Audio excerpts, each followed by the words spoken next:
You've heard of TNA, right? TNA? Yeah, yeah. I'm going to make some changes to my picks for that Slammiversary. Has that happened yet, or? It did. I understand that to be their WrestleMania, so we should have made a bigger deal about it. No, Danny, that's their lockdown. But yeah, no, you're completely right. But they did make one pick that we didn't get to choose because we didn't know this was happening. To be fair, there was 5 matches that were made after we made our picks that we didn't get to pick from. I only watched one of the matches. But I'm talking about their Hall of Fame because we didn't know this was going to happen. I didn't anyways. I'm sure if we read through all the wrestling forums, we would have known for years in advance and we would have had the same pick. We would have known. Because you know what? People on the internet know.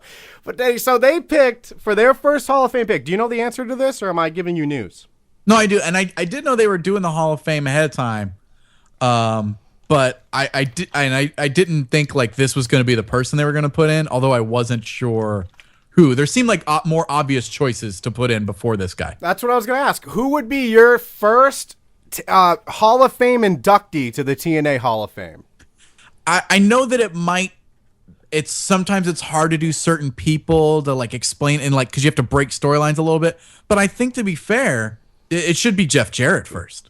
Oh, and even in storyline, that does make sense because he had that belt, and I don't know this. I wasn't watching. This was during my time off. He had that belt for 8 years. I mean, 8 years straight. He beat Bruno Sammartino's record for TNA title holding. So, yeah, I mean, that's a big deal. I can definitely see that. I mean, he started the company. That's not even a storyline breaking thing anymore. That's just common knowledge. They know that. But I mean, I could agree with that. But I still think AJ Styles has to be the guy because even though Jeff Jarrett, He started the company and he was the first #1 guy, but it was in spurts from then on, obviously. I mean, he was already in the later years of his career when the company started. AJ had his comeuppance in TNA, stayed strong the whole time. He's like their poster boy, plus he's fucking Dixie. You can work this into that storyline. Oh, now you're the fucking Hall of Famer? And also, if you're going to give it to Sting, just give it to Kurt Angle and go all the way out with nonsense. You know? Well, all right, I'm going to go stepladder with you. Who's better? And for you, who's a bigger deal, Sting or AJ Styles? In TNA or in general? In general, in the world of wrestling. Well, Danny, I'm wearing a Sting shirt. Why are you asking me this? And any other day, I'd answer AJ Styles and mean it. But, I mean, Sting, as much as I want to be the guy who doesn't like him, I want to be the hipster in the room, right. He's definitely a bigger deal in wrestling. Just because I read that WWE labeled him the most important WCW superstar ever. So... if WWE is going to give him some credit, I'm on the bandwagon.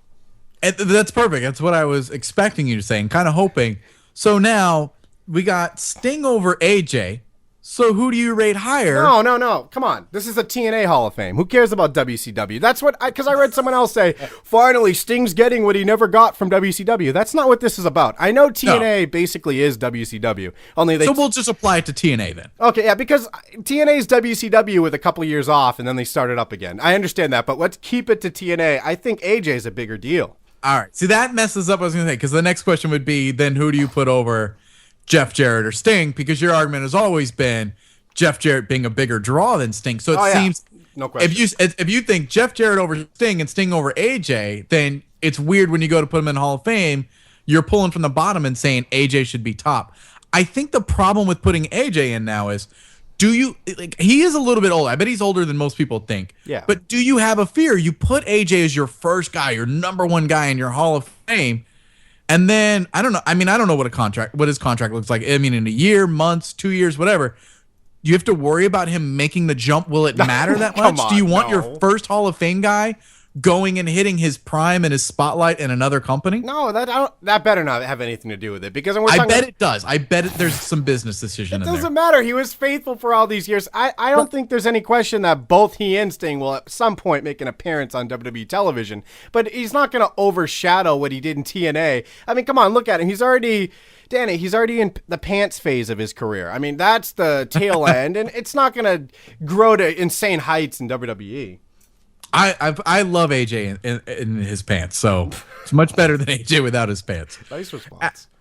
I think that there's always a business factor in there because to them it would make them look bad. I think Sting kind of has that thing where he transcends, and even if he shows up in WWE one day, which we all assume will happen, I don't think it matters. I think, because he's so still a WCW guy and then like the TNA guy for a long time now, I don't think it'll matter. He's not going to end up spending more time there than he has in TNA or anywhere else.